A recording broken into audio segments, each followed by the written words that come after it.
మొత్తం మీద ఇవాళ బీసీ రిజర్వేషన్లకు సంబంధించి బీసీలకు స్థానిక సంస్థల్లో 42% రిజర్వేషన్లకు సంబంధించిన అంశం సుప్రీంకోర్టులో విచారణ జరగనుంది. దీనిపైననే ఉత్కంఠ రేగుతుంది. తర్వాత రకరకాలుగా వాదనలు వినిపిస్తూ ఉన్నాయి. కొంతమంది ఆల్రెడీ సుప్రీంకోర్టుకు పోయినరు. అంటే అసలు యాక్చువల్గా వీళ్ళు ఏది 29 తారీఖు పోతే 1 తారీఖు నాడు అది లిస్ట్ అయితే తర్వాత ఇట్లా మొత్తం మీద ఇవాళ విచారణ ఉన్నది. దీనికి సంబంధించిన అంశం నిన్నటి దాకా అంటే మొన్న సాయంత్రం దాకా బయటకు రాలే.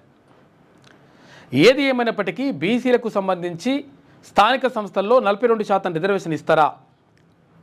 దీనికి సంబంధించినటువంటి జీవో ఇచ్చింది కదా ప్రభుత్వం. మరి జీవో నిజంగా పాస్ అవుతుందా? జీవో నెంబర్ 9 అంటే క్వశ్చన్ మార్కు.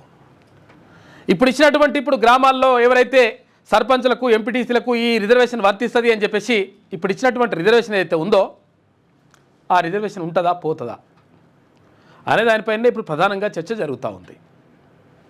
కాబట్టి అసలు యాక్చువల్గా మ్యాక్సిమం ఇప్పుడు అందరికీ అంటే అన్ని గ్రామాలకు ఇప్పుడు ఏదైతే గ్రామాలకు కానీ ఇక్కడ ఎంపీటీసీలకు కానీ జెడ్పీటీసీలకు కానీ ఇచ్చినటువంటి రిజర్వేషన్లు గ్యారంటీ లేని పరిస్థితి.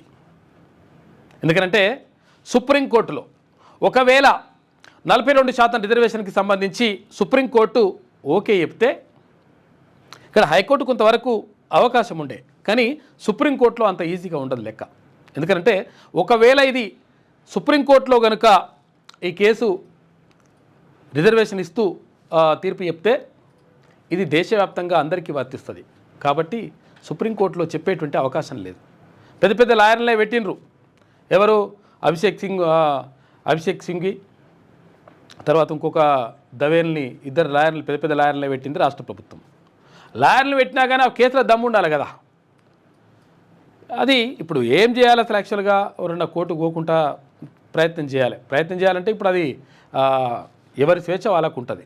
మనం కోర్టుకు పోవద్దని చెప్పడానికి కూడా వెళ్ళలేదు. కానీ కోర్టుకు వెళ్ళినరు, అయిపోయింది లెక్క. ఇవాళ సుప్రీంకోర్టులో మొత్తం మీద 42% రిజర్వేషన్కి సంబంధించి బీసీలకు ఉంటుందా పోతుందా?